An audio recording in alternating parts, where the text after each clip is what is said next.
But why is it that possession of women and drinking of liquor not prescribed by the Tathagata, the Buddha? How could the omniscient fail to see that? I am sure that those lazy, wretched elders must have blotted out from the canonical books the ordinances regarding women and of liquor to spite us, the youngsters. From where can I procure an uncorrupted original text?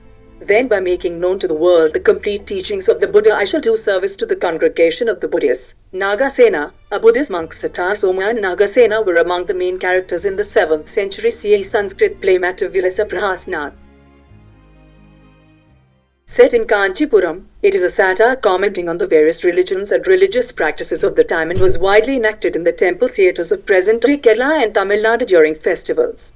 But what's more surprising is that the play was written by Mahendravarman I, an exceptional ruler of southern India's first great dynasty, the Pallavas. Besides being a celebrated piece of literature, the play also offers us glimpses into life during those times. There is a mention of corrupted courts, temple towers, Buddhist monasteries and flower shops. More importantly, it points towards the decline in Buddhism and Jainism in the region against the backdrop of a strong revivalist movement of Hinduism that was taking place during the time. In the 3rd century CA, somewhere between history and legend, the Pallavas emerged as a force to reckon with, and over the next 600 years, they set the stage for a great cultural outpouring and building spree that forged the template for much of the south. But their origin is highly disputed. Since the name Pallava appears to be a Sanskritized form of the Middle Persian Pallava, that is Parthian, epigraphist and historian Rai Bahadur Venkaya initially traced the dynasty back to the Parthian adventurers, who came to India during the 1st century BCA. However, this theory has been debunked recently. Historian R. Satyanathayar considered the Pallavas natives of Mandalam, the region between the Penna and Paniya rivers, which formed the core region of the Pallavas. Historian and folklorist D.C. Sirkar points out that the family legends of the Pallavas speak of an ancestor descending from Ashwatthama, the legendary warrior of the Mahabharata, and his union with the Naga princess. However, most of the scholars, including K.A. Neelkantha Sastri, believe they were feudatories of Satavahanas in the Andhra, the region north of the Perna River in present-day Andhra Pradesh, the southeastern part of their empire, and became independent when the Satavahana power declined. This theory is also supported by the fact that the early Pallavas used Prakrit as their official language. The Pallava dynasty can be divided into early, middle and late. Their territories at the height of their power extended from the northern part of Andhra Pradesh to the Kaveri River in the south. And the first king is speculated to be Simhavarman. We know this because of the Hirahadagalli copper plate inscription, believed to be the earliest known Pallava inscription, found in Bellary district in Karnataka. It was issued by Sivaskandavarman in 283 CA to add a new grant of a piece of land to an already existing grant of a garden to Brahmins issued earlier by his father, who is mentioned merely as Bappa in the inscription. Very little information is available about the early Pallava rulers apart from the fact that they put an end to Ikshvaku in the eastern Deccan and conquered the region by the middle of the 4th century CA. Samudragupta's R330-375 CA, famous Allahabad Prashasti also mentions a Pallava ruler, Vishnugupta of Kanchi, who was defeated and then liberated by the Gupta emperor of Magadha. For the next 200 years, the Pallavas continued to rise in power and expand their base. However, this was a time when political demarcations in early historic Tamilakam were not rigid or well-defined. But in the 6th century CA, according to archaeologist V. Selvakumar, the Pallavas brought about the first actual state formation in the south, in the traditional sense.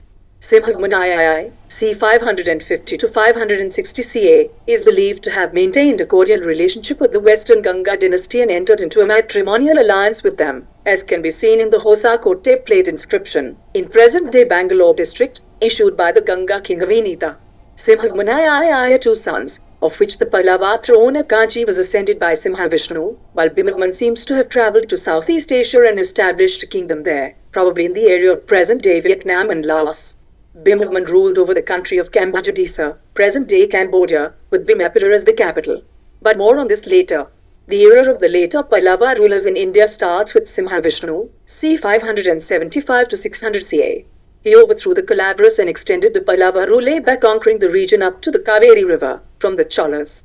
He also dispatched a naval expedition and occupied Malaya and Sri Lanka and established Kanchipuram as his capital. This was the beginning of the spread of Tamil culture beyond the seas into the colonies of the East.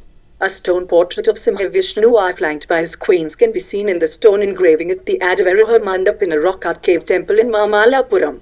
Simhavishnu was succeeded by his son Mahendravarman I, c. 600 to 630. According to a French archaeologist with a specialization in southern India, G. Dabril, he was the son of a princess from the Vishnukandan dynasty of Andhra Pradesh. A scholar, painter, poet, architect, and musician, it was under Mahendravarman I that the Pallavas reached even greater heights. Mahendravarman I gave considerable impetus to art and architecture during his reign. Temples decorated with paintings began to be carved from solid stone for the first time. The inscription at the rock cut Mandakapattu Tirumurti temple hails him as Vichitrachita and claims that the cave temple was built without wood, brick, mortar or metal. The temple, in Vilupuram district of Tamil Nadu, is notable for the earliest known rock-cut Sanskrit inscription written in the Pallava Grantha script. Interestingly, Mahendravarman I is also credited with building a lighthouse called Ulakaneswara or Ulakaneswara, which translates to Flame Eye, at Mamallapuram. Designed as a Shiva temple on a hilltop, the roof of this temple has a shallow depression where a pot 1.5 feet tall was kept, filled with oil. The oil was set on fire every evening, transforming the temple into a lighthouse to help ships navigate by night. It is widely believed that Mahendravarman I was a Jain, who later converted to Shaivism. This was thanks to the famous Neo Tamil saint Appar. This had led scholars to point out that the seeds of the Bhakti movement, a widespread religious revival movement, was sown in Kanchipuram. As a result, his reign saw the fall of Jainism and Buddhism in the south. It was also during his reign that Tamil came to be widely used, besides Sanskrit. Narasimhavarman I, the great builder Mahendravarman I's rule also witnessed the start of Pallava Chalukya and Pallava Pandya conflicts, which became stronger when his son Narasimhavarman I, 630 to 668 CA, took the throne. Ulakaneswara I, the Chalukyan king, had over time raided various northern Pallava provinces and forts. Both the kingdoms fought several battles without conclusive results. Around 642 to 43 CA, an army led by Narasimhavarman I and his general Paranjothi invaded Vatapi, later Badami, defeated and probably killed Ulakaneswara I and managed to create such havoc that the city was never a capital again. The Pallava occupation of Vatapi is attested to by an inscription found at the Mallikarjunadeva temple in Badami, dated to the 13th regnal year of Narasimhavarman I. However, Narasimhavarman I's most significant contribution has been what is considered to be the physical legacy of Pallavas today, the grand Mamallapuram complex. Mamallapuram was developed from a small fishing village called Talukayunam. The Pallavas constructed a fortified citadel on a hill and a royal fleet was organized to guard the harbour from attack.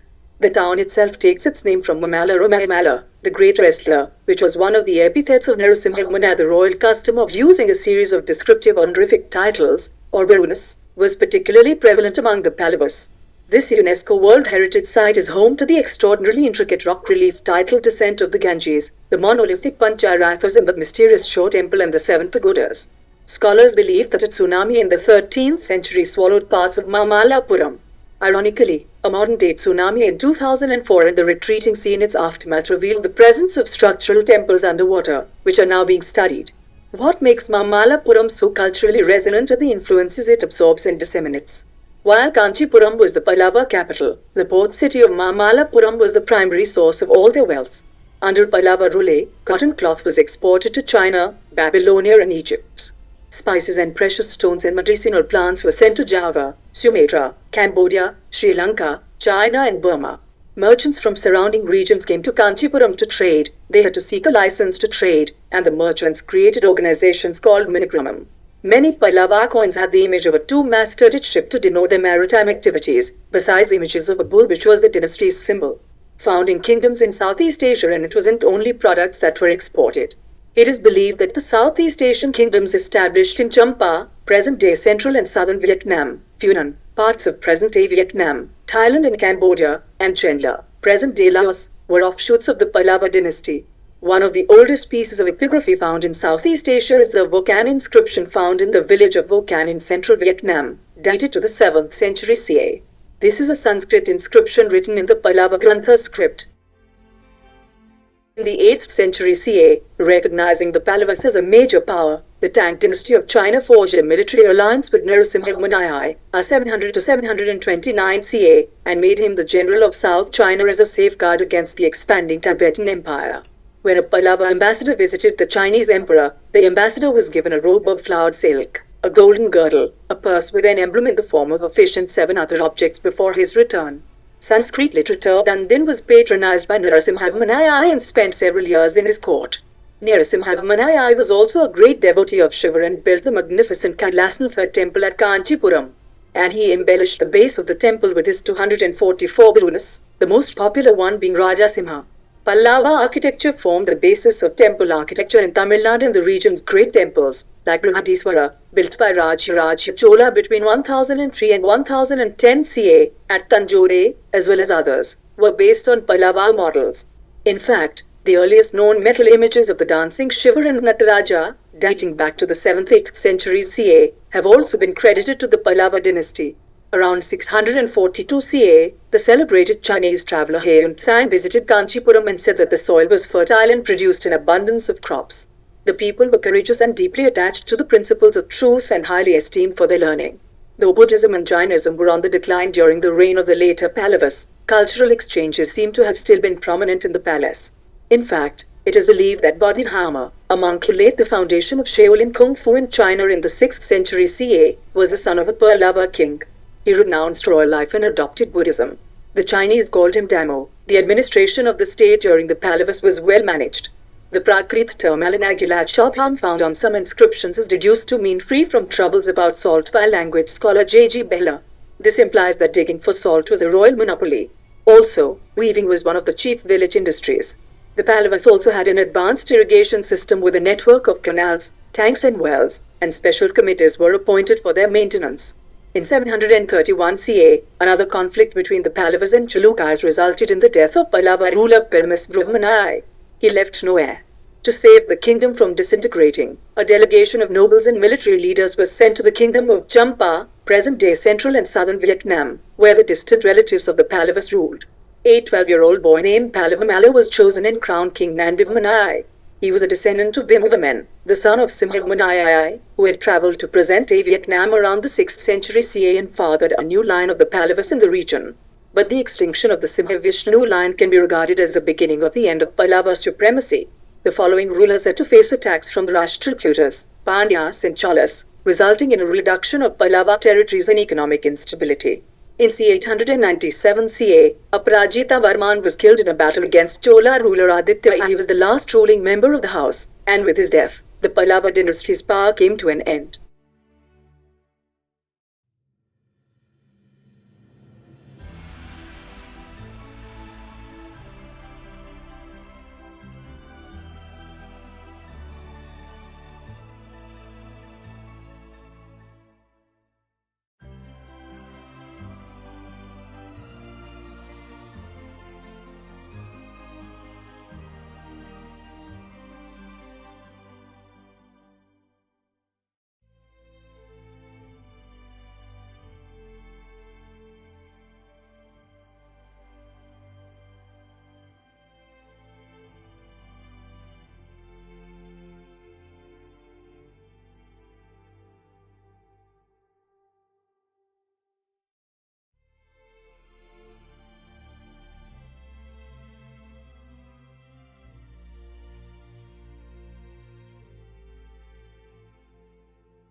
If you haven't pressed the bell icon, press it now, and we would love to know your feedback in the comment section below. Till then, love.